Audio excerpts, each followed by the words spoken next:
आज इकट्ठे हुए हैं तो वो क्यों इकट्ठे हुए हैं। और दूसरी बात ये है कि अगर हमें जवानों की यूनियन बनानी पड़ रही है तो क्यों बना रहे हैं हम, क्या ऐसी मजबूरी थी कि हमें अपने जवानों की यूनियन बनानी पड़ी। तो सबसे पहले हमें उन चीज़ों के ऊपर विचार करना पड़ेगा। सबसे पहले मैं बता दूं कि अगर अभी भी बीच में भाई बात कर रहे हैं, प्लीज स्टॉप, 10 मिनट के लिए बात बंद कर दीजिए। तो सबसे पहले ये है कि हमें जवानों की यूनियन बनानी क्यों पड़ी। तो मैं यहाँ पे आपको ये बता दूं कि एक लोहे का काम करने वाला है जो मिस्त्री है, लोहार है, और एक सोने का काम करता है, सुनियार है। अगर इन दोनों का मिला करके इनकी दोनों की यूनियन बना दी जाए और लोहार बोले जो सुनियार को कि भाई सरकार ने बुलाया है, हमें सरकार ने बुलाया है, वहाँ पे जाके आप बात करके आओ और जो भी मामले आपको पता है। तो क्या सुनियार को लोहार के मामलों का पता होगा? उसको ये बात पता होगी कि कैसे लोहा कितनी मेहनत के साथ गर्म किया जाता है, उसके ऊपर हथौड़े की चोट करके कैसे उसको बनाया जाता है या कैसे काम किया जाता है, उसको कुछ पता नहीं है। लोहार की क्या प्रॉब्लम है सुनियार को नहीं पता है।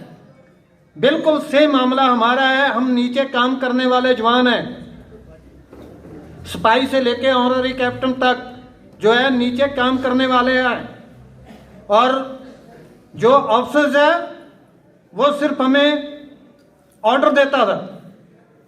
तो वो सुनियार की श्रेणी है, उनको नहीं पता है कि आपकी क्या प्रॉब्लम है। दूसरी, इस जमाने के अंदर हर एक आदमी को सीढ़ी ऊपर चढ़ना है तो उसको दूसरे का कंधा चाहिए। तो अभी तक ऑफिसर्स ने हमारे कंधे का इस्तेमाल किया।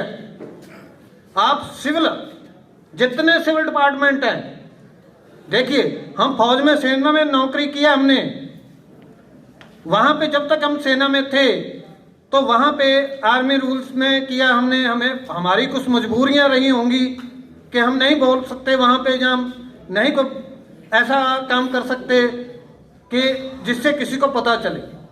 लेकिन हमारे ऊपर दबाव क्या था? हमारे ऊपर दबाव ये था कि हमें अभी तक हमारे जवानों को यही पता नहीं है कि वो जब पेंशन आ जाता है तो वो आर्मी रूल के अंडर नहीं रहता। आप अपनी लड़ाई लड़ सकते हैं, आप अपना संघर्ष कर सकते हैं। इस चीज़ के बारे में हमारे पुराने बुजुर्ग जितने भी थे उनको नहीं मालूम था। तो सबसे बड़ी हमारी कमजोरी यही थी।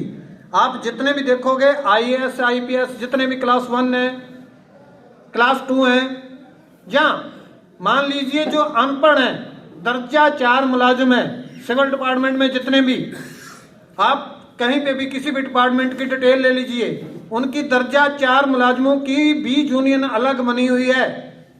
अगर दर्जा 4 वाले जो बिल्कुल अनपढ़ श्रेणी में आते हैं, अगर वो अपनी मांगे खुद मांग सकते हैं, और सबसे बड़ा और जोरदार प्रदर्शन, धरना प्रदर्शन जो होता है वो दर्जा 4 मुलाजिमों का होता है। और जितनी भी उन्होंने डिमांड्स आज तक रखी हैं वो उनकी पूरी हुई हैं। अगर दर्जा 4 जो कम पढ़े लिखे हैं, अगर वो अपनी लड़ाई खुद लड़ सकते हैं तो हम क्यों नहीं।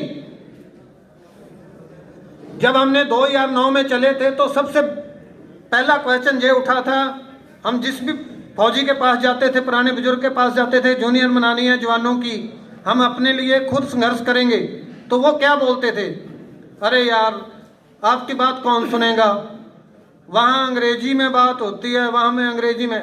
मैंने उनको समझाया कि भाई हिंदी आपकी नेशनल लैंग्वेज है, आप लिख के भेजो कुछ भी हिंदी में, कोई ज़रूरी नहीं है इंग्लिश का कोई ज़रूरी नहीं है।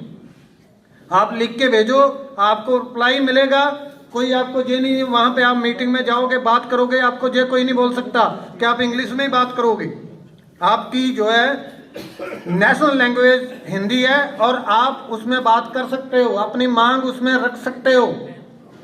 लेकिन सबसे बड़ी बात वही हुई, एक सेना में ऑफिसर्स का इतना दबाव रहता है? क्यों रहता है कि 1911 के आर्मी रूल बने हुए हैं और वही अंग्रेजों के आर्मी रूल्स चल रहे हैं।